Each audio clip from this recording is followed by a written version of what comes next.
ને કહેતા દેવનું ખાતું, બહુચર મેલડીનું ખાતું, કોઈ કે ચામુંડ મહાકાળીનું ખાતું, કોઈ કે મહોણી મેલડીનું ખાતું. વાપરો છો ને?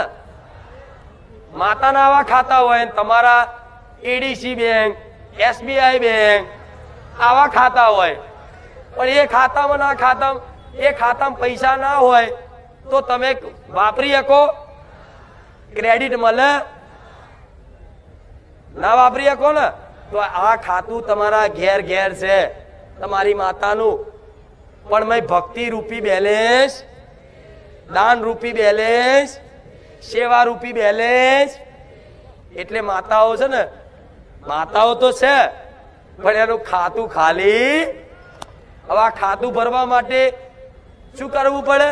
રોજ રોજ થોડા થોડા તમારા પૈસા નાખવા પડે તમારી બેંકમાં. રોજ બચત કરવી. રોજ 1000 કમાતો 100 રૂપિયા બેંકમાં મેળવા.